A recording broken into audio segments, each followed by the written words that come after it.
बंदी छोड़ सतगुरु रामपाल जी महाराज जी की जय हो। परमेश्वर की सभी प्यारी आत्माओं को मुझ पवन दास का सत्साई और आप सभी सत्सेवक भाई बहनों का इस 1 घंटे के 8:30 से 9:30 बजे तक के लाइव संघ का समाधान में दास तहे दिल से शुक्रिया अदा करता है कि आप सभी पुण्यात्माएं जो परम पूज्य सतगुरु रामपाल जी महाराज जी के सेवक हैं, उनके दास हैं, उनके भगत हैं, आप जी के सहयोग से और सतगुरु रामपाल जी महाराज जी के आशीर्वाद से बहुत ही अच्छा रेस्पॉन्स परमेश्वर ने प्रथम एपिसोड का दिलवाया है। ये भी हम निवेदन करते हैं, हम प्रार्थना करते हैं, हम परमेश्वर को दंडवत बारंबार विनती करते हैं कि परमेश्वर हम सभी सत्सेवक भाई बहनों पे और जितनी भी साध संगत है परमेश्वर की, उन सब पे उनकी दया बरकरार रहे, बनी रहे। पुण्यात्माओं, लाइव संघ का समाधान के अंतर्गत परमेश्वर की सैकड़ों और हजारों की संख्या में आत्माओं को भरपूर लाभ मिल रहा है। उन्हें अध्यात्म की उन अनसुनी बातों का मालूम पड़ता है, उन्हें पता चलता है जिन बातों का केवल एक सच्ची साध संगति के तहत ही मालूम पड़ सकता है, अन्यथा बहुत मुश्किल है। तो आज ये हमारा लाइव संघ का समाधान का फेसबुक के ऊपर दूसरा एपिसोड है। तो पुण्यात्माओं, हम शुरुआत करते हैं आज के दूसरे लाइव संघ का समाधान के एपिसोड की। और दास के व्हाट्सएप पे एक भगत भाई का मैसेज आया और भगत भाई ने अपनी शंका जाहिर की कि भगत जी, हमें एक शंका है क्योंकि हम बरवाला कांड 2014 के बाद परम पूज्य सतगुरु रामपाल जी महाराज जी से हम जुड़े हैं। हमें नहीं पता था भगत जी कि जितने भी नामदान केंद्र खोल रखे हैं सतलोक आश्रम मैनेजमेंट हरियाणा ने, वो नामदान केंद्र परम पूज्य सतगुरु रामपाल जी महाराज जी के आशीर्वाद से नहीं खुले हुए हैं। मनमुखी रूप से इन लोगों ने नामदान केंद्र खोल रखे हैं। तो भगत जी, मैं आप जी से जानना चाहता हूं, मेरी शंका है। मैंने बहुत सारे भगत भाइयों से पूछा लेकिन मुझे कोई संतोषजनक उसका जवाब नहीं मिला। दास ने उनसे प्रार्थना की कि भगत जी आप अपना सवाल रखिए। तो भगत जी ने कहा कि मेरा सवाल ये है कि मैं जब भी संध्या आरती करता हूं और संध्या आरती के अंत में जब गुरुदेव भगवान का अंग आता है तो एक जगह जाकर मुझे बड़ी शंका उत्पन्न हो जाती है। मेरा मन भयभीत सा हो जाता है कि मैं इस वाणी को मैं कैसे बोलूं या इस वाणी में मैं क्या बोलूं या जैसी वाणी लिखी गई है मैं वैसा ही बोलूं। फिर भगत जी ने वाणी का जिक्र किया और कहा कि भगत जी, संध्या आरती के अंत में जो गुरुदेव भगवान का अंग है उसमें 2 चौपाइयां आती हैं। लास्ट की 2 चौपाइयां हैं। तो सेकंड लास्ट की जो चौपाई है उस चौपाई में लिखा है कि तुम्हें कहां ढूंढ के लाऊं, मैं तड़प तड़प रह जाऊं, आप गए अमर स्थान, दई छोड़ तड़पती दासी। और उसके उपरांत भगत जी ने बताया कि भगत जी, फिर सबके अंत में जो चौपाई है कि स्वामी राम देवानंद आपकी घनी सतावे वो बातां, तेरा रामपाल अज्ञान किया सतलोक का वासी। तो भगत जी ने कहा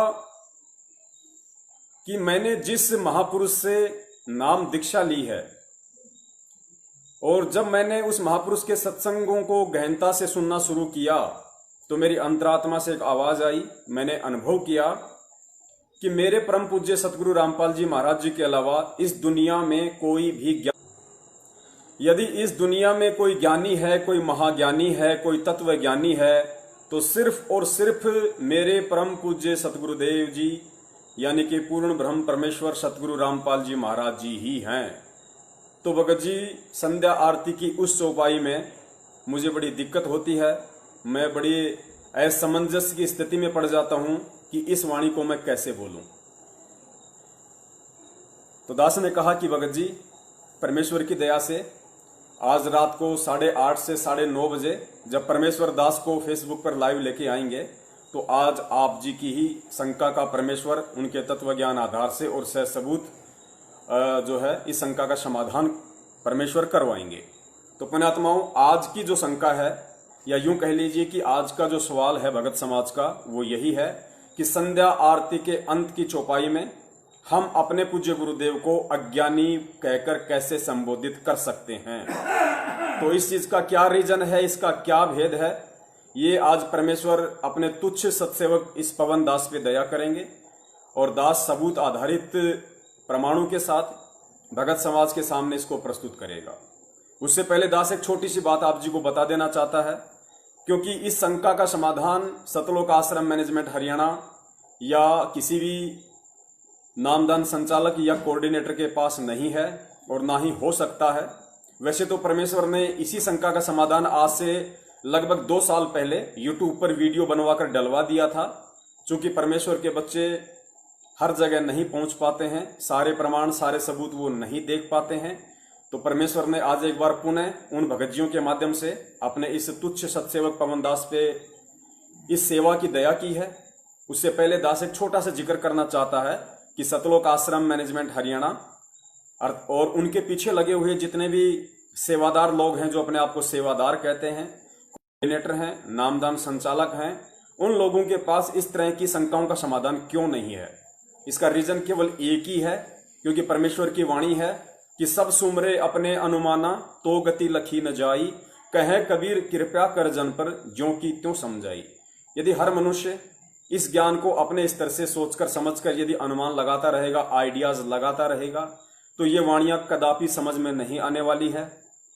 परमेश्वर इन वाणियों को समझने की सद्बुद्धि अपनी उसी आत्मा को बख्शीश करते हैं जो आत्मा सतगुरु को परमात्मा मानती है, उन्हें पूर्ण ब्रह्म परमेश्वर मानती है, उन्हें साक्षात कबीर परमेश्वर जी मानती हैं। तो सतलोक आश्रम मैनेजमेंट हरियाणा और परम पूज्य सतगुरु रामपाल जी महाराज जी के परिवार वालों ने, उनके भाई बंधुओं ने, काल लोक में जो उनकी पत्नी है, उनके बच्चे हैं, रिश्तेदार हैं, उन लोगों ने कभी भी उनको परमात्मा की दृष्टि से नहीं देखा। केवल उन्होंने संत रामपाल जी महाराज जी को रिश्तों के तराजू में ही आजीवन तोला, और यही वो कारण है कि वो सद्बुद्धि परमेश्वर उनको बख्शिश नहीं कर पाए जो सद्बुद्धि आज तक उनको आ जानी चाहिए थी। रीजन ये था कि सतलोक आश्रम बरवाला में एक दिल्ली से सुरेश दास जी हैं, जो पेशे से एडवोकेट हैं, वो क्रोथा कांड के मुकदमों को फेस कर रहे थे।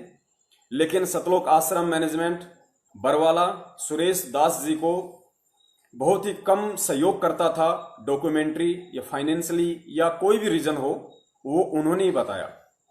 उनसे बात हुई थी तो उन्होंने बताया कि एक समय जब मैं उन मुकदमों की पैरवी करके और आश्रम में आया तो मैं बड़ा परेशान था, क्योंकि मुझे किसी भी तरह का सहयोग उन क्रोथा कांड के मुकदमों को सॉल्व करने में सतलोक आश्रम मैनेजमेंट हरियाणा यानी परम पूज्य सतगुरु रामपाल जी महाराज जी के भाई महेंद्र जी, ट्रस्टी बलजीत जी या अन्य जितने भी जो गणमान्य व्यक्ति वहां पे समझे जाते थे, बलवान जाखड़ कह लीजिए, रामकुमार ढाका जी कह लीजिए, या अन्य सतगुरु रामपाल जी महाराज जी के इस काल लोक वाले रिश्तेदार, उन्हें सहयोग नहीं कर रहे थे। तो भगत जी दुखी हारे सतलोक आश्रम बरवाला में आए।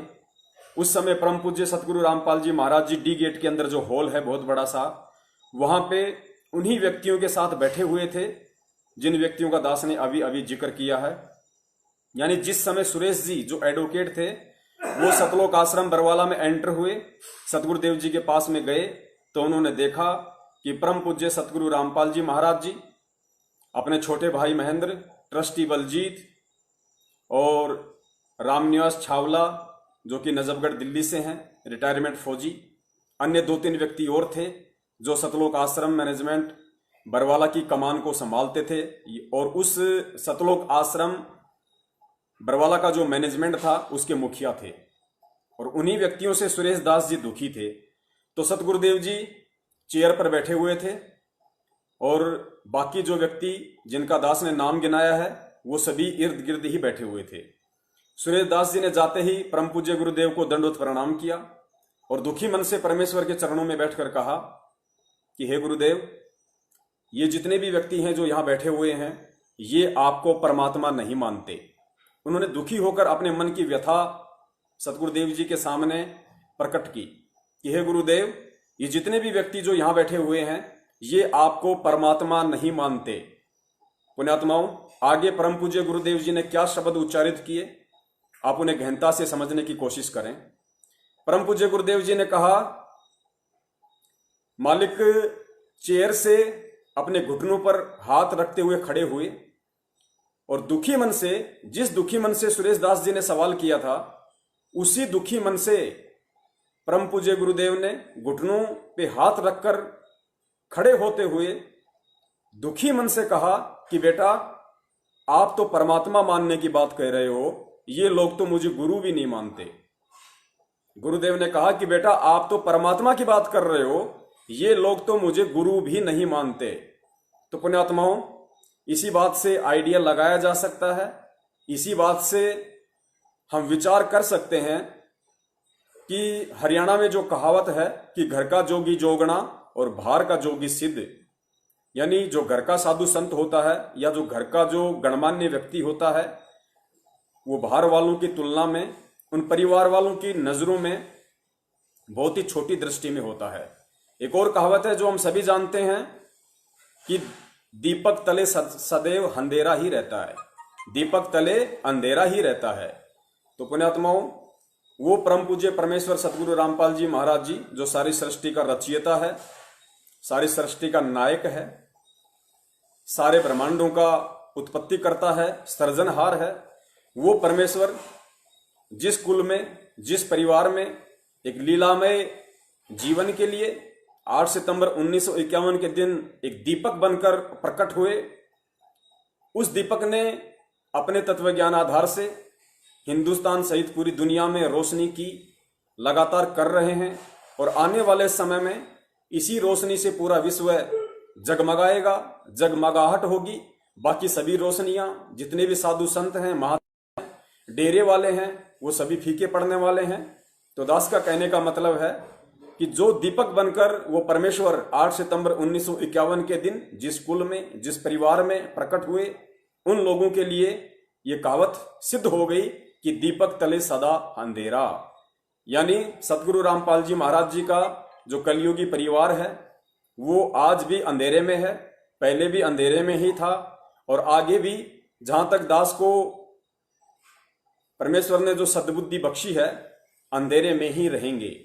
पुण्यात्माओं, एक तरफ तो उन आत्माओं का ये अहोभाग्य है, बहुत बड़ा सौभाग्य है कि परमेश्वर जो साक्षात सारी सृष्टि का रचनहार है, वो उन आत्माओं के संपर्क में रहे, बचपन से संपर्क में रहे। और दूसरी तरफ उन्हीं आत्माओं का अहोभाग्य ना होकर दुर्भाग्य है कि वो आत्मा उस परमेश्वर को पहचान नहीं पाई, क्योंकि घर का जोगी जोगना और बाहर का जोगी सिद्ध, ये कहावत यूं ही नहीं कही गई। इस कहावत को चरितार्थ करने में लोगों ने सैकड़ों, हजारों, लाखों की संख्या में एग्जाम्पल अपनी आंखों से देखे हैं।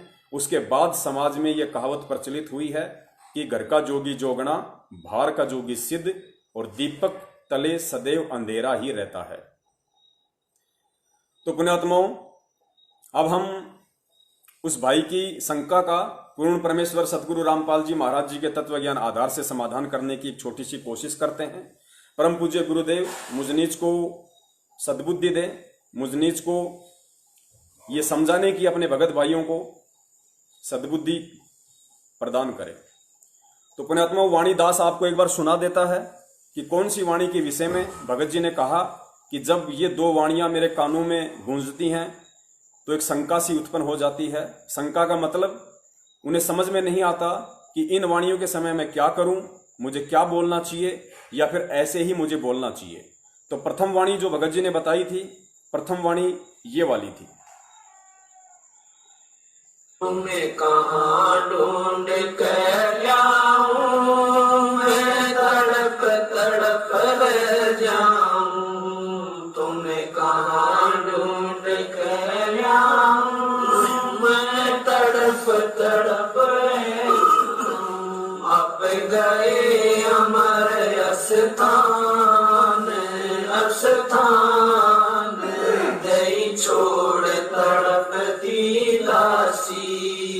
आप गए अमर स्थान, स्थान दई छोड़ तड़पती दासी। मेरे भगवान भगवान दियो काट काट की बात। सत साहेब, तो पुण्यात्माओं, पूर्ण परमेश्वर बंदी छोड़ सदगुरु रामपाल जी महाराज जी ने अनेकों युगों में विभिन्न देश काल और परिस्थितियों के अनुसार इस पृथ्वी पे प्रकट होकर अपना ज्ञान प्रचार किया है, अपनी वाणियों का फैलाव किया है। और परमेश्वर कहते हैं कि 33 अरब ज्ञान हम भाग्या, पर मूर्ख जीव को मर्म नहीं लाग्या। यानी हमने 33 अरब ज्ञान इस पृथ्वी पे आकर दिया। कोई भाई ये ना समझे कि जब पूर्ण परमेश्वर कबीर साहब जी 650 साल पहले काशी में प्रकट हुए थे, 120 वर्ष तक उन्होंने एक लीला में जीवन जिया था। उन 120 वर्ष के जीवन में ही उन्होंने 33 अरब वाणियां बोली होंगी, बाकी होंगी नहीं। यहां परमेश्वर जी का जो कहने का आशय है वो ये है कि परमेश्वर जब भी, जिस भी युग में, जिस भी समय, एक लीला तो परमेश्वर सीधी सीधी कमल के फूल पर प्रकट होने की करते हैं हर युग में, क्योंकि वेदों में जो परमेश्वर की महिमा लिखी हुई है कि वो परमेश्वर मां के गर्भ से उत्पन्न नहीं होता है, वो एक तालाब में, एक सरोवर में, एक विकसित कमल के फूल पर प्रकट होता है शिशु रूप में। एक निसंतान दंपत्ति उनको उठा ले जाते हैं और अपने बच्चे की तरह उनकी परवरिश करते हैं।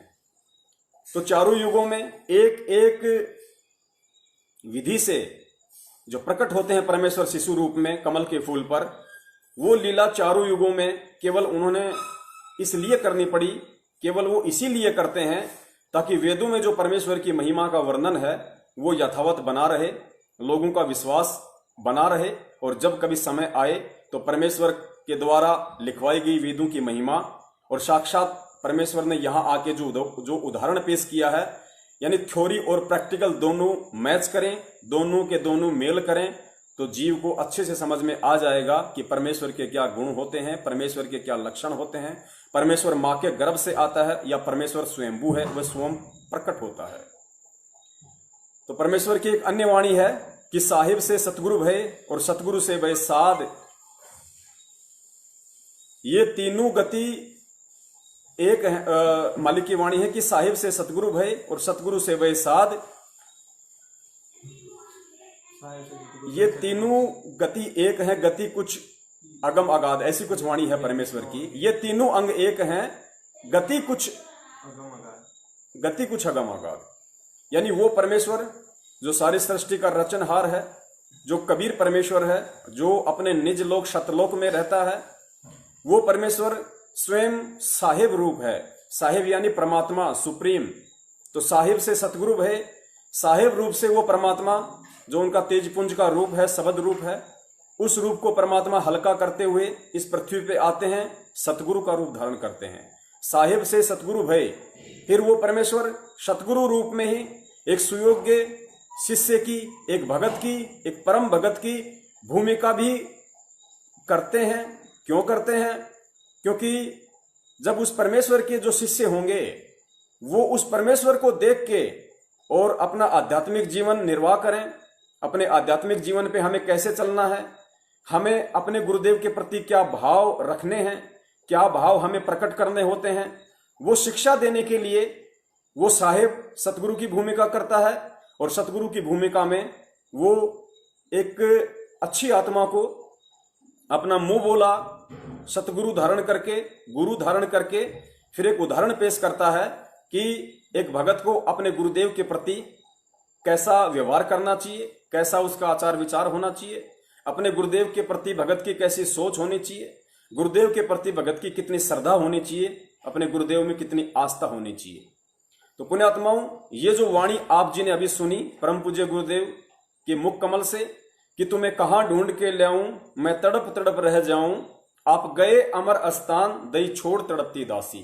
तो पुण्यात्माओं, परम पूज्य गुरुदेव सतगुरु रामपाल जी महाराज जी ने 17 फरवरी 1988 के दिन ठीक उसी तरह एक लीला की, जैसे कि 650 साल पहले काशी में स्वामी रामानंद जी को कबीर साहिब जी ने अपना मुंह बोला गुरु बनाया था दीन दुनिया की नजरों में, दृष्टि में, ठीक उसी तरह 17 फरवरी 1988 को उस पूर्ण ब्रह्म परमेश्वर कबीर साहिब जी ने, जो कि आज 8 सितंबर 1951 के दिन भारत की पवित्र भूमि पर गांव धनाना, जिला सोनीपत, हरियाणा में प्रकट हुए थे, एक लीला में जीवन उन्होंने जिया।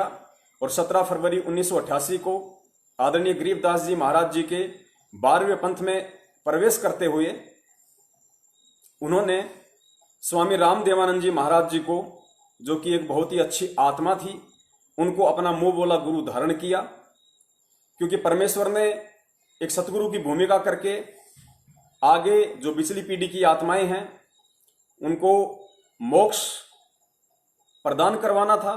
तो गुरुदेव ने उससे पहले एक शिष्य की भूमिका निभाना भी अति आवश्यक था, तो उन्होंने उस शिष्य की भूमिका निभाई।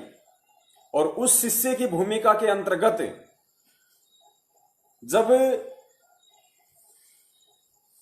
हमारे दादा गुरुदेव स्वामी रामदेवानंद जी महाराज जी का शरीर छूटा और वो सतलोक को प्राप्त हुए, उसके उपरांत ये जो शब्द है, जो अंतिम, जो गुरुदेव का अंग है, ये गुरुदेव का अंग केवल परम पूज्य गुरुदेव सतगुरु रामपाल जी महाराज जी ने अपने गुरुदेव यानी हमारे दादा गुरुदेव को समर्पित किया है। स्वयं सतगुरु रामपाल जी महाराज जी ने ही इस शब्द का निर्माण किया है, गुरुदेव के अंग का। तो अपने गुरुदेव की सतलोक प्राप्ति के बाद अपने गुरुदेव के प्रति एक भगत का क्या भाव होना चाहिए, किस तरीके से उसकी रहनी करनी होनी चाहिए, इस बात को, इस चीज को आने वाली जो पीढ़ियां हैं, आने वाला जो भगत समाज है, जो आप और हम हैं और हजारों साल तक जो आएंगे, उन सब के लिए सतगुरु रामपाल जी महाराज जी ने एक एग्जाम्पल के रूप में पेश किया है, एक उदाहरण के रूप में पेश किया है। और परम पूज्य सतगुरु रामपाल जी महाराज जी उस भगत के रोल में, उस भगत के वेश में अपने गुरुदेव के प्रति, अपने सतगुरुदेव के प्रति ये चौपाई उन्होंने समर्पित की है और कहा है कि तुम्हें कहां ढूंढ के लाऊं, मैं तड़प तड़प रह जाऊं, आप गए अमर स्थान, दई छोड़ तड़पती दासी। कि हे गुरुदेव, आपने अपने इस शिष्य, आपने अपने भगत, आपने अपने दास, इस रामपाल दास को अकेला छोड़ दिया है। हे परमात्मा, मुझे आपकी इतनी संगति प्राप्त हुई, मैं इतने समय तक आपकी शरण में रहा, मैंने इतना सब कुछ आप जी की शरण में रह के सीखा। हे परमेश्वर, आप सतलोक को चले गए हैं और आपने अपने इस दास को, आपने अपनी इस आत्मा को इस काल लोक में अकेली ही तड़पने के लिए छोड़ दिया है। यानी गुरुदेव कह रहे हैं कि हे परमेश्वर, हे मेरे गुरुदेव, आपके सतलोक जाने के बाद ये आत्मा बेचैन है, ये आत्मा हमेशा आपके दीदार के लिए, आपके दर्शनों के लिए, आपके उन अनमोल वचनों को याद कर करके ये आत्मा आपके दर्शनों के लिए, आपके प्यार में, आपके वियोग में तड़पती रहती है।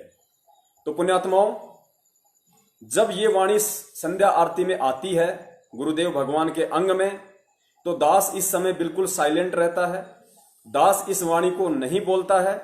क्यों नहीं बोलता है? आप जी को पहले बता दिया गया है कि ये वाणी हमारे दादा गुरुदेव जी के सतलोक गमन के उपरांत हमारे जो सतगुरुदेव जी हैं, परम पूज्य सतगुरु रामपाल जी महाराज जी, उन्होंने उनके प्रति अपने भाव व्यक्त करते हुए, अपने आप को एक दास साबित करते हुए, अपने आप को एक सुयोग्य भगत सिद्ध करते हुए अपने गुरुदेव के प्रति अपने विचार, अपने आभार, अपनी श्रद्धा, अपने भाव व्यक्त किए हैं। हमें क्यों नहीं बोलनी? हमें इसलिए नहीं बोलनी है क्योंकि हमारे गुरुदेव पूर्ण ब्रह्म परमेश्वर, साक्षात वो कबीर परमात्मा है, साक्षात वो बंदी छोड़ है। और बंदी छोड़ ना कभी जन्मता है, ना कभी वो मरता है। और आज साक्षात वो परमात्मा हमारे सतगुरु के रूप में, हमारे गुरु के रूप में इसी पृथ्वी पे प्रकट है, हमारी नजरों के सामने है, इस धरातल पे वे आज प्रत्यक्ष हैं। तो हम ये नहीं कह सकते कि तुम्हें कहां ढूंढ के लाऊं, मैं तड़प तड़प रह जाऊं, आप गए अमर स्थान, दई छोड़ तड़पती दासी।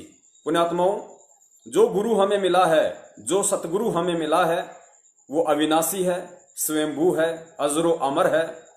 वो किसी भी देश काल परिस्थिति में ना मरता है, ना जन्म लेता है। उसकी अपनी मौज होती है, वो क्या विधि अपनाए, कौन सी वो लीला करे, क्या लीला वो दिखाए। तो ये वाणी हम यूज यहां नहीं कर सकते क्योंकि हमारे गुरुदेव हमारी आंखों के समक्ष हैं, हमारे सामने हैं।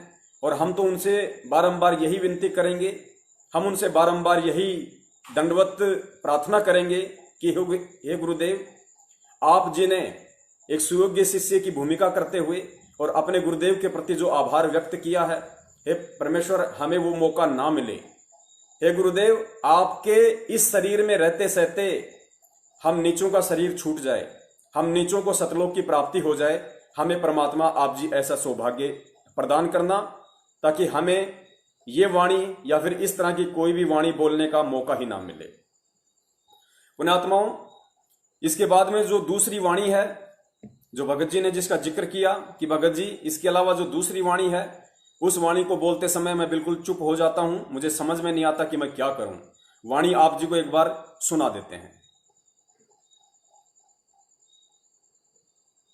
स्वामी राम देवानंद दाता, आपकी घड़ी सतावे वो बाता। स्वामी राम देवानंद दाता, आपकी घड़ी सतावे वो बाता। तेरा राम पाल अज्ञान किया सतलोक का वासी। तेरा राम पाल अज्ञान किया सतलोक का वासी। मेरे गुरुदेव भगवान भगवान दियो काट काट की पास। सत्साई पुण्यात्माओं, दूसरी चौपाई ये थी जो अभी आप जी ने सुनी कि स्वामी राम देवानंद जी दाता, आपकी घनी सतावे वो बाता। तेरा राम पाल अज्ञान किया सतलोक का वासी। पुण्यात्माओं, इस वाणी के सरलार्थ से पहले दास आप जी को एक छोटा सा परम पूज्य गुरुदेव का वीडियो सुनाएगा 40 सेकंड का, जिसमें यह साबित होता है कि परम पूज्य गुरुदेव जो साहिब हैं, साहिब से जो एक सतगुरु की भूमिका करते हैं, जो आज हमारे सतगुरु बनकर वो भूमिका निभा रहे हैं। उसके बाद वो एक शिष्य की भूमिका करते हैं, जो कि 17 फरवरी 1988 को दादा गुरुदेव जी के शरण में आकर उन्होंने निभाई, दुनिया को दिखाई। तो वो गुरुदेव, वो परमात्मा एक सुयोग्य भगत की भी भूमिका निभाता है। ये वीडियो आप जी सुनिए स्वयं परम पूज्य गुरुदेव सतगुरु रामपाल जी महाराज जी के मुख कमल से। अब वो परमात्मा है जिसने आकर खुद यहां पर सत्संग किया और सच्चा ज्ञान दिया। वही सतगुरु है और वही आकर के यहां एक सच्चे भगत की भूमिका करते हैं, एक नेक नागरिक का अभिनय भी वही करते हैं।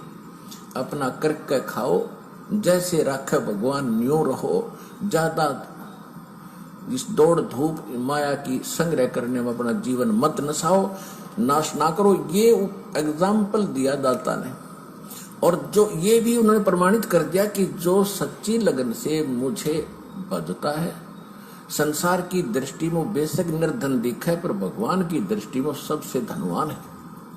जय हो बंदी छोड़ की। ये परमेश्वर का एक बहुत ही अनमोल सा संदेश आप जियों तक पहुंचा है इस लाइव फेसबुक एपिसोड के माध्यम से, जो परमेश्वर ने 8:30 से 9:30 बजे रात्रि को अपने दासों को निमित्त बनाकर शुरू करवाया है। तो पुण्यात्माओं, आप जी ने देखा कि परम पूज्य सतगुरु रामपाल जी महाराज जी ठीक वही भूमिका कर रहे हैं, एक सुयोग्य शिष्य की, एक भगत की, जो आज से 650 साल पहले कबीर साहिब जी ने आदरणीय रामानंद जी को अपना मुंह बोला गुरु धारण करके की थी। पुण्यात्माओं, बीच में एक भाई का एक कमेंट्स आया था, शायद शंकरदास जी का ये कमेंट्स है, देवली टॉक से हैं। शंकरदास जी ये कहना चाह रहे हैं, या उनकी ये शंका है, शंकरदास जी कहना चाह रहे हैं कि भाई हमने तो गुरुदेव जी के मुख कमल से ये भी सुना है कि हमें आदरणीय गरीबदास जी महाराज जी की वाणियों में फेरबदल नहीं करना है। ये उनके आदेश थे, हमें उनकी किसी भी वाणी में फेरबदल नहीं करना है। पुण्यात्माओं, बिल्कुल सही बात है, सवाल होने चाहिए। इसीलिए परमेश्वर ने दया करके ये लाइव शंका समाधान का प्रोग्राम रखवाया है। और हमने पहले ही कहा था कि जितनी हमें परमेश्वर सद्बुद्धि देंगे और जितना हमें सही सही ज्ञात होगा उतना हम अवश्य बताएंगे। पुण्यात्माओं, शंकर जी की बात बिल्कुल जायज है, मैं उनके सवाल का सम्मान करता हूं। उनकी भावनाओं का मैं सम्मान करता हूं, तो बीच में थोड़ा सा इस टॉपिक पे भी जिक्र करना अति आवश्यक है। पुण्यात्माओं, परम पूज्य गुरुदेव सतगुरु रामपाल जी महाराज जी ने सत्संगों में जिक्र किया है। दास आपको उनका ये सत्संग भी सुनाएगा। परमेश्वर की दया से दास के पास उनका ये वीडियो, उनका ये जो सत्संग है वो भी दास के पास उपलब्ध है, क्योंकि पुण्यात्माओं वो परमेश्वर अंतर्यामी है और परमात्मा को इस बात का अच्छे से पता है कि जब मेरा दास फेसबुक पर लाइव आएगा तो कौन कौन से सवाल भगत समाज के द्वारा खड़े किए जाएंगे, कौन कौन सी शंकाएं भगत भाइयों के द्वारा जाहिर की जाएगी, तो मेरे दास को किसी भी प्रकार की कोई समस्या पैदा ना हो, तो परमेश्वर वो सारे सबूत इकट्ठे करवा देते हैं। पुण्यात्माओं, पहले सुनिए आप जी वो ऑडियो जो शंका हमारे शंकर दास जी ने व्यक्त की है।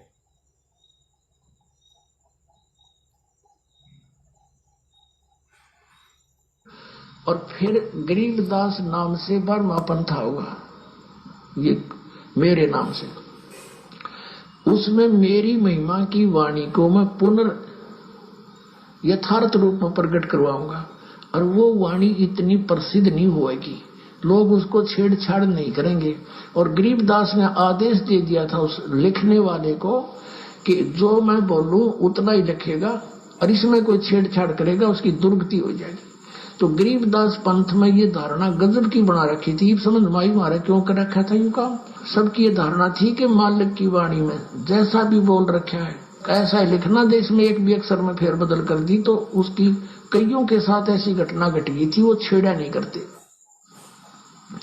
इसमें परमात्मा ने गाली तक दे रखी है इन नकली पंथों को और इस काल को, जो मैं बोल नहीं सकता, और वो भी लिखनी पड़ी ने, उसमें फेरबदल नहीं कर सके क्योंकि वीरान माटी हो जाती है, भगवान का आदेश था।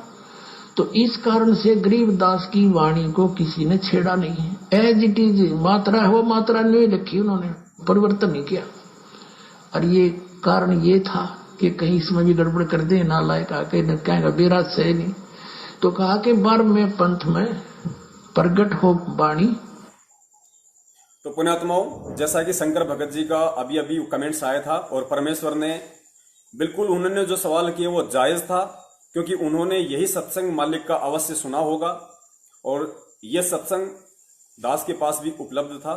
दास को भी इस बात का अच्छे से पता था कि हो सकता है संगत में से मेरा कोई भाई या बहन ये शंका व्यक्त कर सकता है। तो पुण्यात्माओं, बात बिल्कुल जायज है।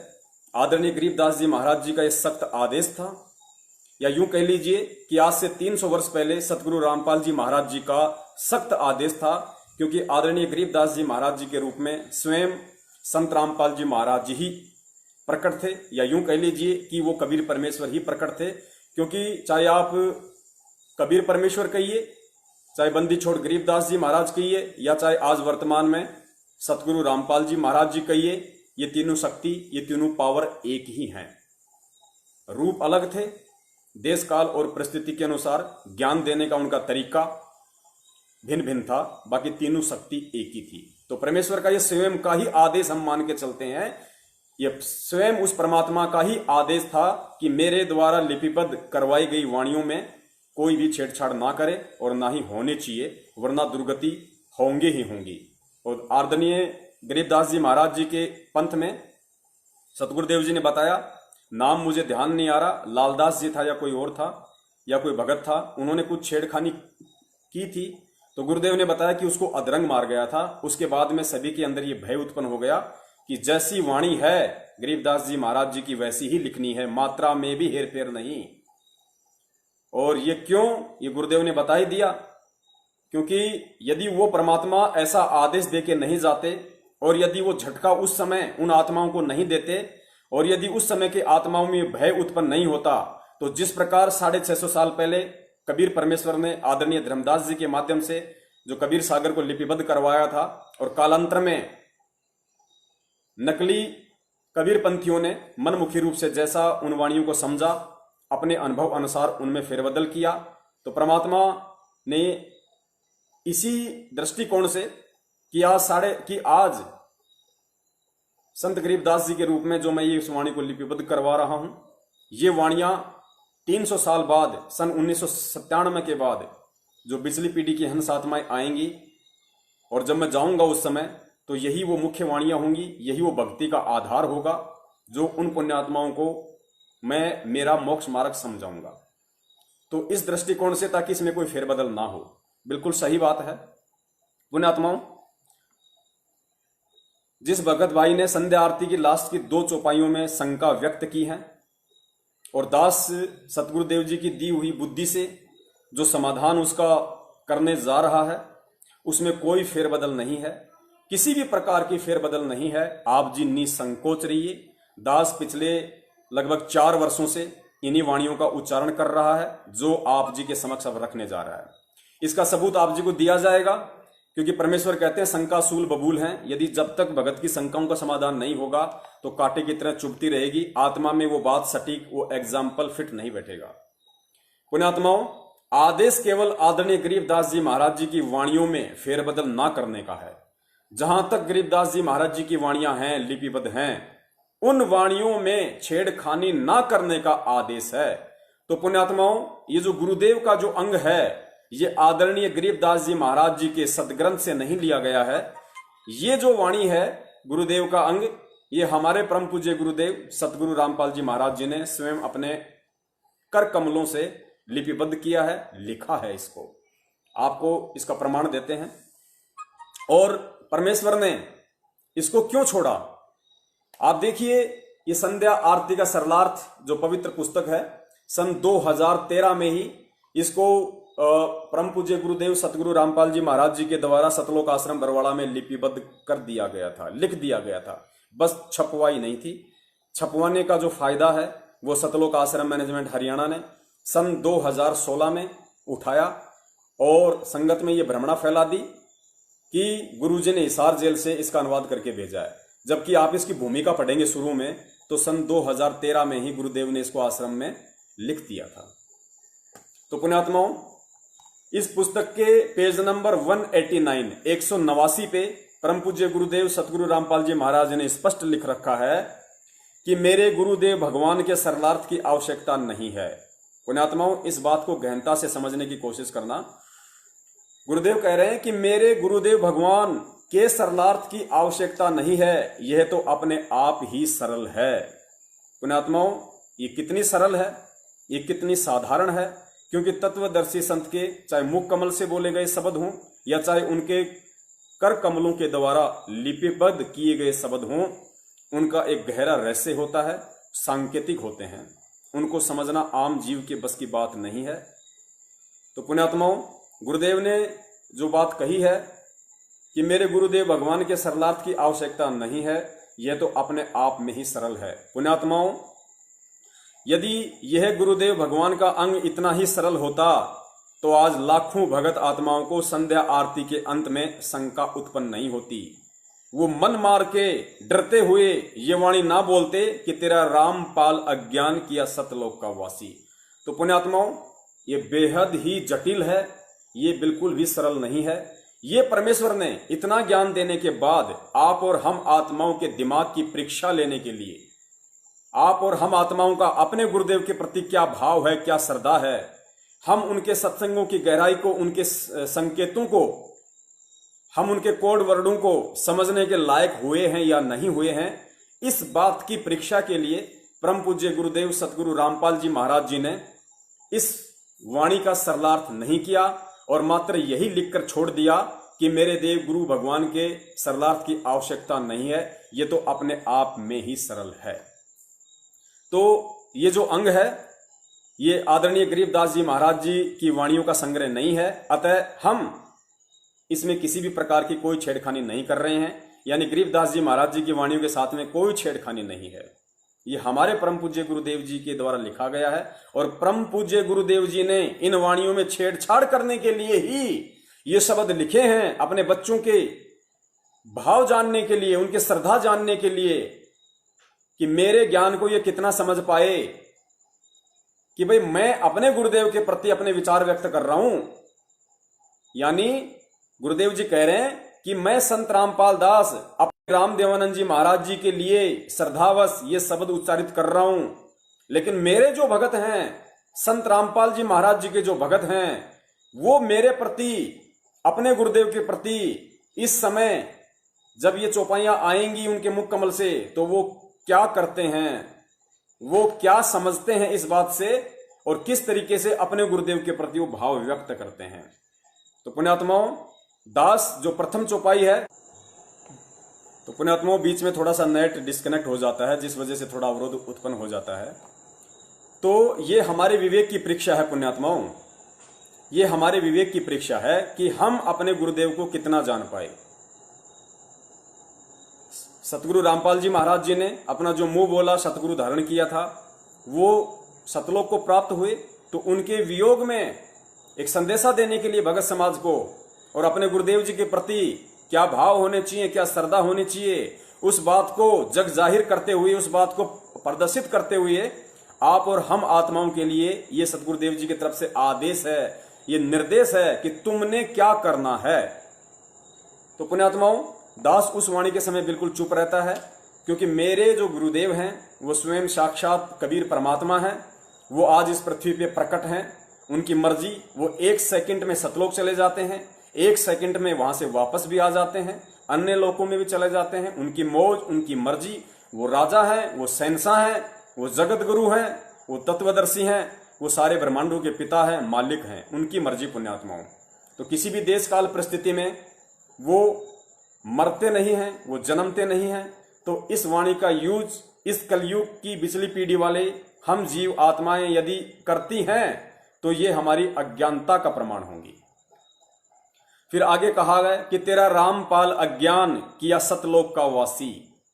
पुण्यात्माओं, दास इस वाणी में जो बोलता है, लास्ट की वाणी में जो गुरुदेव अपने गुरुदेव के लिए बोल रहे हैं कि स्वामी राम देवानंद जी दाता आपकी घनी सतावे वो बातां, आपका रामपाल अज्ञान, अपने गुरुदेव को कह रहे हैं कि आपका ये तुच्छ रामपाल दास तो अज्ञानी है।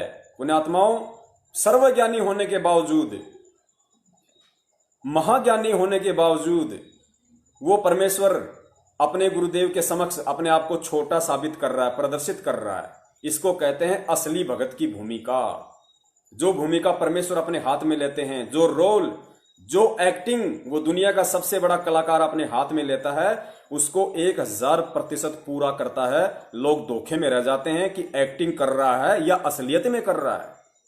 पुण्यात्माओं, एक फिल्म बनाने के लिए एक प्रोड्यूसर एक एक्टर को एक नकली रोल 2 करोड़ रुपए में उसको खरीदता है, और उस 1 करोड़ 2 करोड़ रुपए के लिए वो एक्टर अपनी पूरी जान झोंक देता है कि ये 3 घंटे की फिल्म कहीं बर्बाद ना हो जाए, कहीं ये मार्केट में पिट ना जाए।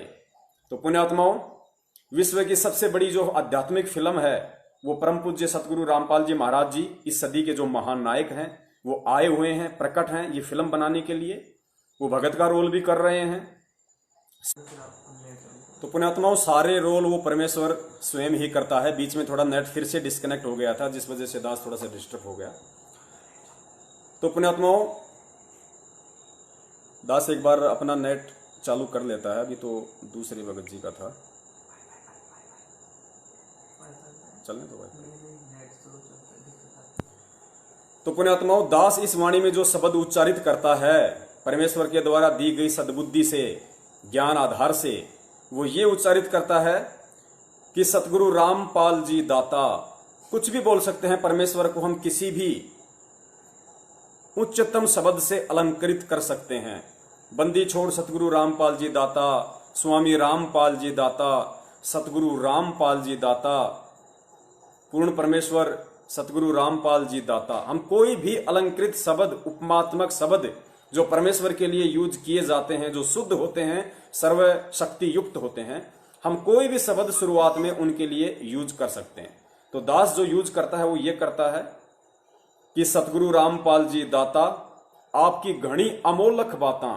दास ये नहीं कहता कि आपकी घनी सताव है वो बातां, क्योंकि हमारे परमेश्वर साक्षात पृथ्वी पे प्रकट हैं। अनमोल ज्ञान उन्होंने हमें दे दिया, सताने का कोई जिक्र ही पैदा नहीं होता। हमें तो खुशी होनी चाहिए, जो आदरणीय गरीबदास जी महाराज जी ने कहा था, खुशी जाहिर करते हुए कि हम सूते चादर ताण, हमें कोई टेंशन नहीं, कोई फिक्र नहीं, हमें सच्चा भगवान मिल गया, सच्चा सतगुरु मिल गया, उस सतगुरु के रूप में सच्चा भगवान मिल गया। तो खुशी जाहिर करते हुए हमें यह कहना है कि सतगुरु रामपाल जी दाता आपकी घनी अमोलक बातां, अमोलक हे परमात्मा, आपकी इन वाणियों का कोई मोल नहीं है, इनका कोई मूल्य नहीं लगाया जा सकता। ये अनमोल वाणियां अमोलक हैं। सतगुरु रामपाल जी दाता, आपकी घनी अमोलक बातां, आपका पवन दास अज्ञान करना सतलोक का वासी। आपका पवन दास अज्ञान, आप जी जो भी भाई बहन है अपना स्वयं का नाम यूज कीजिए और फिर कहिए कि करना सतलोक का वासी या करियो सतलोक का वासी। कि हे परमेश्वर, हे बंदी छोड़ सतगुरु रामपाल जी महाराज जी, आपका ज्ञान, आपकी वाणियां इस दुनिया में अनमोल है, अमोलक हैं। उनको कोई काट नहीं सकता, उनको कोई मिटा नहीं सकता, उनसे ऊपर बढ़कर कोई ज्ञान नहीं दे सकता। आप शुद्ध स्वरूप हो हे परमेश्वर, आप सर्वशक्तिमान हो हे परमेश्वर। ये आपका छोटा सा 2 कौड़ी का जीव पवन दास आप जी से विनती करता है, ये महाअज्ञानी पवन दास आप जी के चरणों में बारंबार विनती करता है कि हे परमेश्वर, इस दास को भी सतलोक भेजने की दया करना। तो वाणी यही बोलते हैं कि सतगुरु रामपाल जी दाता, आपकी घनी अमोलक बातां, आपका पवन दास अज्ञान करियो सतलोक का वासी। तो पुण्यात्माओं, इस तरह फिर ये वाणी संपूर्ण हो जाती है और अपने सतगुरुदेव जी के प्रति हमने हृदय से जो भाव प्रकट करने थे वो प्रकट हो जाते हैं और इसी से परमेश्वर प्रसन्न होंगे, इसी से परमेश्वर खुश होंगे। और यही वो कारण था जिस परमेश्वर ने शुरुआत से लेके इस पुस्तक में नित्य नियम का पूरा अनुवाद किया। कहीं भी ये नहीं कहा कि इस अंग के अनुवाद की कोई आवश्यकता नहीं है। फिर असुर निकंदन रमैणी संपूर्ण अनुवाद किया, कहीं भी ये नहीं कहा कि इसका अनुवाद करने की आवश्यकता नहीं। फिर संध्या आरती का अनुवाद किया, लेकिन अंत में कह दिया, लिख दिया कि गुरुदेव भगवान का अंग तो वैसे ही सरल है, इसके अनुवाद की कोई आवश्यकता नहीं है। यह परमेश्वर ने एक रिक्त स्थान छोड़ा था, एक संकेत छोड़ा था आप और हम जीवों के लिए कि देखिए मेरे बच्चे मेरे से ज्ञान लेने के उपरांत कितना समझ पाते हैं इस ज्ञान को और मुझे, और मेरे प्रति उनके कितने भाव हैं, किस तरह से वो अपने भाव अपने गुरुदेव के प्रति जग जाहिर करते हैं, वो प्रकट करते हैं। तो उम्मीद करता हूं उस भाई की शंका का समाधान हो गया होगा। जितनी दास को परमात्मा ने सद्बुद्धि बख्शिश की थी, उतना दास ने जी जान लगा के शंका का समाधान करने की परम पूज्य गुरुदेव सतगुरु रामपाल जी महाराज जी के आशीर्वाद से कोशिश की है। उम्मीद करता हूं दास सफल हुआ होगा। 10 मिनट इस प्रोग्राम के शेष हैं। कुछ वाणियां आप जी को परमेश्वर की ओर सुनाते हैं, जिससे कि हम भगत आत्माओं का जो विश्वास है वो सतगुरुदेव जी के ऊपर, इस भक्ति मार्ग के ऊपर दृढ़ होगा कि हमें जो सतगुरु मिला हुआ है, जो गुरु मिला हुआ है, वो कोई साधारण जीव नहीं है, स्वयं साक्षात कबीर परमेश्वर हैं। सुनिए, परमेश्वर अपने आप को छुपाते हुए कितने संकेत कर रहे हैं कि 12वें पंथ में परमात्मा खुद ही आए, लेकिन वो अपने आप को छुपाते हैं। एक संकेत दे दिया परमात्मा ने ये कहकर कि अपने आप को छुपाते हैं। यानी सतगुरु रामपाल जी महाराज जी जो कहते हैं कि परमात्मा ना आए तो इस दास को भेज दिया, तो वहां छुपा गए अपने आप को इस वाणी के अनुसार। ये संकेत है गुरुदेव का उन ज्ञानी आत्माओं के लिए जिन्हें सतगुरु की चाह है, जिन्हें सतलोक की चाह है। और एक दूसरी वाणी में तो परमात्मा ने तोड़ पाड़ दिया, पुण्यात्माओं तोड़ ही पाड़ दिया, स्पष्ट बोल दिया परमेश्वर ने। तो पहले सुनिए ये वाणी जिसमें परमेश्वर कह रहे हैं कि परमात्मा अपने आप को छुपाते हैं।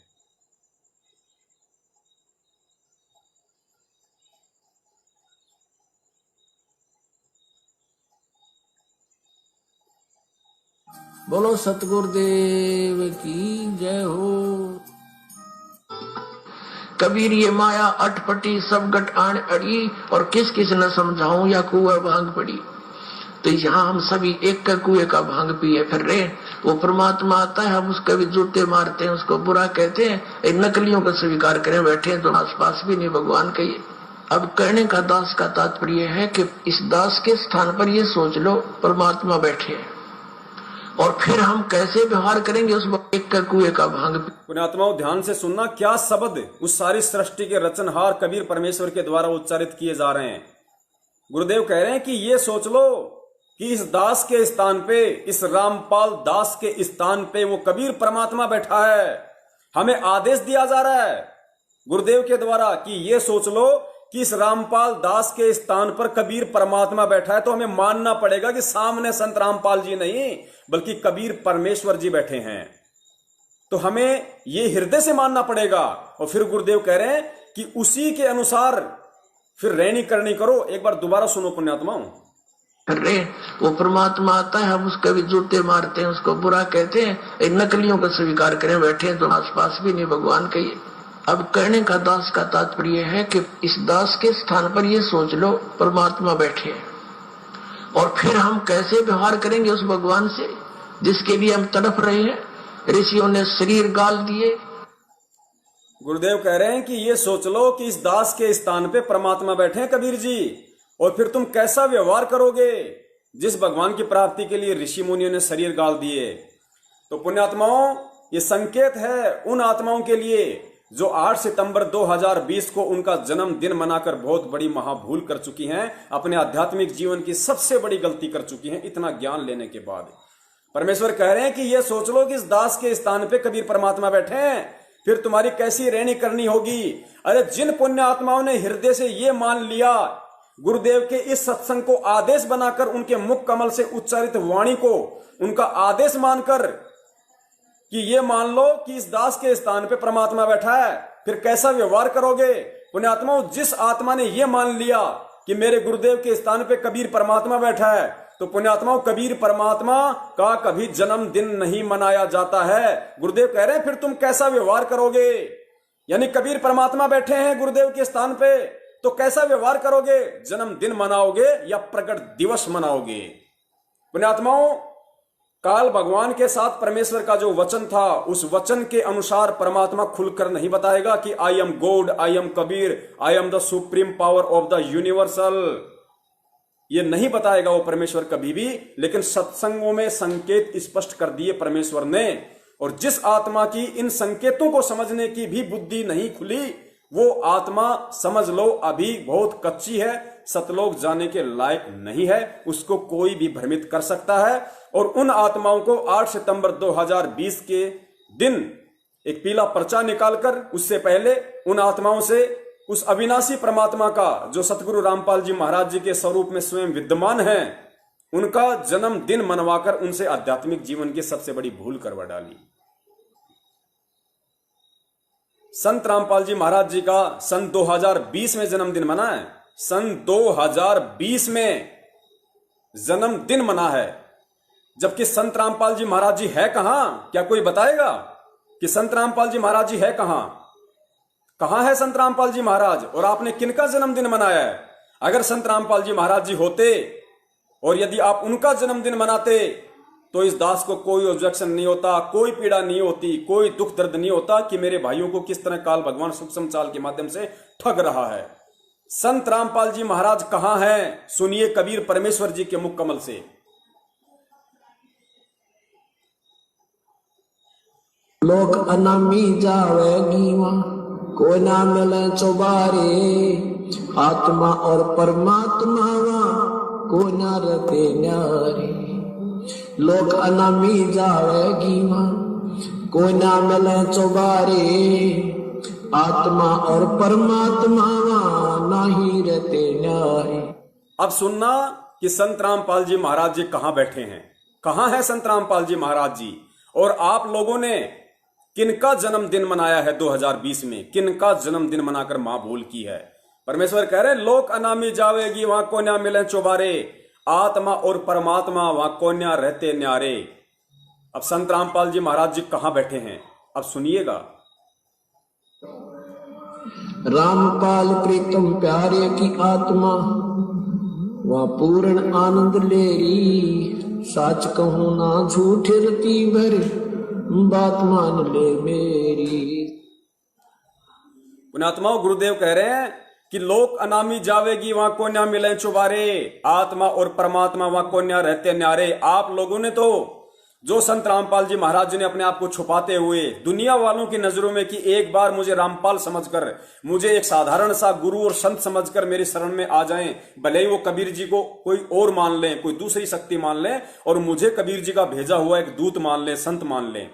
इस दृष्टिकोण से पेज नंबर 538 गहरी नजर गीता में जो परमेश्वर ने लिखा है कि मुझ रामपाल दास को दिन के 10 बजे कबीर परमात्मा आकर मिले, ये केवल दुनिया वालों की नजरों के लिए परमेश्वर ने लिखा। पुण्यात्माओं, इस ज्ञान क्षेत्र में आ जाने के बाद, उनसे ज्ञान लेने के बाद हमें ये चीजें समझ में आ जानी चाहिए। उन आत्माओं को तो नहीं समझ में आएंगी। ठीक है, तो पुण्यात्माओं, यदि आप मानते हो, यदि उस सीधी सीधी भाषा के अनुसार जो गुरुदेव ने उस पुस्तक में लिखा हुआ कि मुझे कबीर परमात्मा आकर मिले, अर्थात उनका कहने का मतलब है कि मुझे तो उसी समय उस कबीर परमात्मा ने, रामपाल जी को तो उसी समय कबीर परमात्मा ने सतलोक भेज दिया था, उसके बाद उनके रूप में स्वयं विराजमान है। तो उस वाणी के अनुसार, उस शब्द के अनुसार भी आप लोग बहुत बड़ा धोखा खा गए।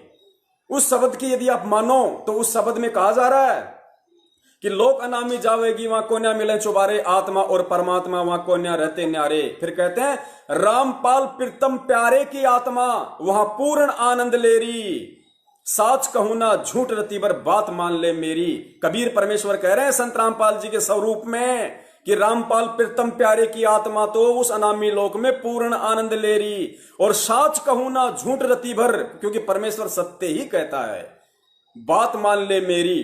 तो पुण्यात्माओं, 1997 में आप लोग मानते हो कि संत रामपाल जी महाराज जी की आत्मा को सतलोक भेज दिया, उसके बाद से स्वयं कबीर परमेश्वर हैं। तो फिर 2020 में तुम्हें यह मालूम होते हुए भी कि 1997 में सतगुरु रामपाल जी महाराज जी को सतलोक भेज दिया गया है, और उनके शरीर में इस 5 तत्व के पुतले में स्वयं वो कबीर परमेश्वर उनके स्वरूप में विद्यमान है। तो पुण्यात्माओं, तुम भाई बहनों ने इतना ज्ञान लेने के बाद सन 2020 में जन्मदिन क्यों मनाया, और तुमने किसका मनाया फिर? क्योंकि संत रामपाल जी महाराज जी तो है ही नहीं, वाणी बोल रही है कि वो तो अनामी लोक में जा चुकी है वो आत्मा। तो आज 2020 में तुमने किनका जन्मदिन मनाया? पुण्यात्मा, बहुत बड़ा धोखा खा लिया, बहुत बड़ी ठोकर खा चुके हो आप लोग, जिन जिन लोगों ने 8 सितंबर के दिन उनका जन्मदिन मनाया। पुण्यात्माओं, परमेश्वर और क्या कहेगा? अब हनुमान जी की तरह कोई सीना फाड़ के नहीं दिखाएगा कि आई एम कबीर, दर्शन कर लो मैं कबीर हूं, ये नहीं कहेगा, क्योंकि ज्ञान मार्ग का ये समय है। अगर परमात्मा ने यू चमत्कार दिखाकर, अगर इसी तरह अज्ञानतावश परमात्मा ने लेके जाना होता तो 650 साल पहले ही ले जाता परमात्मा। उस समय तो हम इतने विकारी और दुराचारी भी नहीं थे। लेकिन परमेश्वर ने उदाहरण पेश कर दिया कि मुसलमान धर्म के प्रवर्तक हजरत मोहम्मद को मैं बिना ज्ञान समझाए सतलोक लेकर गया था, लेकिन वो नहीं रहा। सतलोक नहीं, मिन्नी सतलोक लेके गए थे उसको परमात्मा। सतलोक तो उसी आत्मा को लेके जाएंगे जो वहां जाने के लायक होगी। परमात्मा ने फिर बताया कि मिनी सतलोक में हजरत मोहम्मद को मैं केवल इसीलिए लेके गया था ताकि पिछली पीढ़ी आत्माओं को यह समझा सकूं कि बिना ज्ञान के यदि कोई सतलोक चला भी जाएगा तो वहां टिक नहीं पाएगा। और हजरत मोहम्मद साहब मिनी सतलोक में टिक नहीं पाए। क्यों? गुरुदेव ने बताया कि उनके यहां पे लाखों की संख्या में अनुयायी हो गए थे, मान बढ़ाई और अहंकार उनके अंदर कूट कूट के भर गया था। इस वजह से सतलोक में वो नहीं टिक पाए, मिनी सतलोक में, और यहां वापस आने की उन्होंने जिद की और उनको वापस मुझे छोड़ना पड़ा। तो पुण्यात्माओं, ये पिछली पीढ़ी का समय परमेश्वर ने हम आत्माओं को शिक्षित करके, विज्ञान देके, हमें केवल ज्ञान आधार से सतलोक ले जाने के लिए आए हैं, ये चमत्कार दिखा के नहीं। और पुण्यात्माओं, आप लोगों ने 2020 में फिर किसका जन्मदिन मना लिया? अरे एक आत्मा के 2 पति होते हैं। पुण्यात्माओं, लाइट चली गई है, दास मोबाइल की ऑन करता है। तो पुण्यात्माओं, दास को लगता है टाइम भी हो गया होगा, इसीलिए हो सकता है परमेश्वर ने कि भाई 1 घंटा बहुत होता है, इससे ज्यादा का समय उचित नहीं है, क्योंकि ये तो लगातार चलना है सतगुरुदेव जी की दया से। तो हम कोशिश करेंगे कि हम 1 घंटे तक ही रहें, क्योंकि पुण्यात्माओं दास थोड़ा भावित हो जाता है, क्योंकि परम पूज्य गुरुदेव ने इतने अकाट्य सबूत दे रखे हैं अपने दास को। दास से रहा नहीं जाता कि सारा सब कुछ आज ही खोल के बता दूं मेरे भाई बहनों को, लेकिन मालिक की जो मर्जी, हमें तो उनके अनुसार ही चलना पड़ेगा। तो दास की ये गलती थी, जो दास 9:30 से शायद ऊपर हो चुके हैं, दास ने हिमाकत की। तो दास अपने परम पूज्य गुरुदेव सतगुरु रामपाल जी महाराज जी से इस दुस्साहस के लिए, इस घटिया कर्म के लिए दास उनसे दंडवत समायाचना मांगता है। और परमेश्वर दया करें, आज का जो टॉपिक था, आज की जो शंका थी, वो परमेश्वर ने पहले ही पूरी करवा दी है, उसका समाधान परमात्मा ने करवा दिया है। दास निवेदन करेगा आप सभी भाई बहनों से, जितना हो सके, जहां जहां हो सके, आप जी इस वीडियो को शेयर करें, ताकि वो परमेश्वर की पुण्य आत्माएं जो अभी आध्यात्मिक ज्ञान से अनभिज्ञ हैं, क्योंकि सतलोक आश्रम मैनेजमेंट हरियाणा के द्वारा खाली जल्दबाजी में अपने धार्मिक धंधे के विस्तार के लिए जल्दबाजी में खाली उनको नाम दीक्षा दिलवा दी जाती है ताकि ज्यादा से ज्यादा लोग जुड़ेंगे तो फिर पैसा आएगा, ज्योति के नाम पे, पाठ के नाम पे, दान के नाम पे। उनका स्वार्थ है केवल भगत समाज से पैसा ऐंठना। उनका ये कोई मकसद नहीं है कि लोग इस ज्ञान से परिचित हों, क्योंकि गुरुदेव ने तो हजारों बार कहा है कि पुण्यात्माओं, इस ज्ञान को एक बार सुनो, 100 बार सुनो, 1000 बार सुनो, डीवीडी ले लो, चिप ले लो, पुस्तकें पढ़ो, और जब तुम्हें संपूर्ण ये ज्ञान हो जाए अच्छी तरीके से, उसके बाद ही तुम नाम दीक्षा लो। कोई जल्दबाजी नहीं है। जिस दिन से तुम ये ज्ञान सुनना शुरू कर दोगे, जिस दिन से आप ये पुस्तक पढ़ना शुरू कर दोगे, उसी दिन से वो परमात्मा कबीर जी आपके साथ है, आपका बाल विवाह का नहीं होने देगा। यदि बाल विवाह का हुआ तो आपके हित में होगा, दोबारा से आपको मानव जन्म देगा। तो घबराने की कोई जरूरत नहीं है। आप जी पहले ज्ञान को आधार बनाइए, ज्ञान को समझिए। फिर गुरुदेव ने कहा कि नाम दीक्षा लेने के बाद यदि आपको जरा सा भी शंका, जरा सी भी किसी भी प्रकार की कोई शंका या त्रुटि अपने गुरुदेव में या इस आध्यात्मिक मार्ग में नजर आती है, तो फिर गुरुदेव ने कहा कि तुम परमात्मा की शरण से दूर हो जाओगे, तुम्हारा नाम खंडित हो जाएगा। तो मैनेजमेंट को इन बातों की कोई परवाह नहीं है। उन्हें केवल जल्दबाजी में नाम दीक्षा दिलवाकर अपना धार्मिक धंधा आगे से आगे जो है वो बढ़ाते रहना है। और हमारी ये कोशिश रहेगी कि उन पुण्यात्माओं तक जो जल्दबाजी में या किसी हारी बीमारी के कारण या किसी देखा देखी के कारण या संपूर्ण ज्ञान ना होकर अच्छी तरीके से परमेश्वर के सत्संगों को आधार ना बनाकर जो इन नामदान केंद्रों से, इन फर्जी नामदान केंद्रों से जो आत्माएं जुड़ रही हैं, उन आत्माओं तक ये हमारे शंका समाधान के लाइव वीडियो ज्यादा से ज्यादा जाएं। इसके लिए दास प्रार्थना करेगा, आप जी जितना हो सके उतना शेयर करें। हमें ना किसी से डरना है, ना हमें किसी से घबराना है, क्योंकि परमेश्वर कहते हैं कि संत सोई जो भय ना आणे। गुरु जी कहते हैं भगत सोई जो भय ना आणे, यानी भगत वो होता है जिसके हृदय में जरा सा भी भय नहीं होता है, क्योंकि भगत हमेशा सत्य के रास्ते पे चलता है और सत्य के रास्ते पे चलने वाले के साथ में सत्यवादी परमात्मा होता है, और जिसके साथ परमात्मा होता है उसको भय नहीं होना चाहिए। बंदी छोड़ सतगुरु रामपाल जी महाराज की जय हो। सत साहेब।